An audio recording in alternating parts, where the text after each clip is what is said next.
গাটি কচু তো অনেক রকমভাবেই খাওয়া যায়। আর কচুর কথা শুনলেই জানো তো আমাদের ঘরের সবার আগেই গা চুলকোয়। কিন্তু আমার খেতে দারুণ লাগে। আর প্রতিদিন তো রান্না করার আগে সবার কথাই ভাবি। আজ না একটু নিজের কথাই ভাবলাম। নিয়ে নিয়েছি কাতলা মাছ। মাছগুলোকে হলুদ লবণ দিয়ে মাখিয়ে রেখে দিয়েছি। সাথে নিয়েছি গাটি কচু, এরকম লম্বা লম্বা করে 2 টুকরো করে কেটে নিয়েছি। আর এখানে লম্বা লম্বা সাইজেরই কয়েক টুকরো আলুও কেটে নিলাম।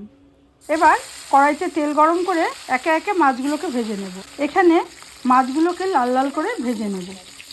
এবার ওই মাছ ভাজার তেলে দিয়ে দিচ্ছি টুকরো করে রাখা আলু আর গাটি কচু।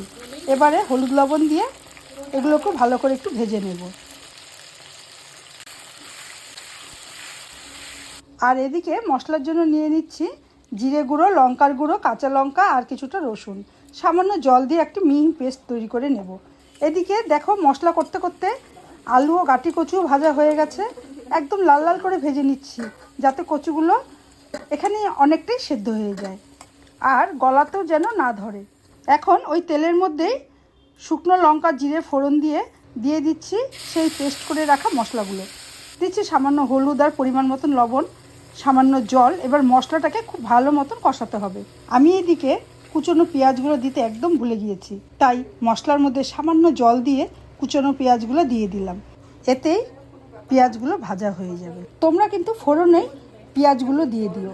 আমি মশলা দেওয়ার পরে পেঁয়াজটা দিলাম, যদিও কিছু হবে না। মশলাটা যতক্ষণে কষবে ততক্ষণে পেঁয়াজও কষে যাবে।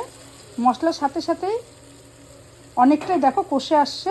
মোটামুটি 10 মিনিট পর মশলাটা ভালো করে কষানো হয়ে গেলে দিয়ে দেবো এবারে ভেজে রাখা আলু ও টুকরো করে রাখা কচুগুলো। দেখো একটু ভালো করে কিন্তু কষিয়ে নেব যাতে এই জলেই আলু আর কচু সেদ্ধ হয়ে যায়। দেখো আলু আর কচুগুলো কিন্তু বেশ ভালো করে সেদ্ধ হয়ে গেছে। এই অবস্থাতে দিয়ে দিচ্ছি ঝোলের জন্য জল। আমি মোটামুটি মিডিয়াম ঝোল দিয়েছি, তোমরা চাইলে তোমাদের পরিমাণ অনুযায়ী কম বেশি ঝোল দিয়ে দিতে পারো। এবার দিয়ে দিচ্ছি ভেজে রাখা মাছগুলো। এবার কিছুক্ষণ ঝোল ফুটতে দেব।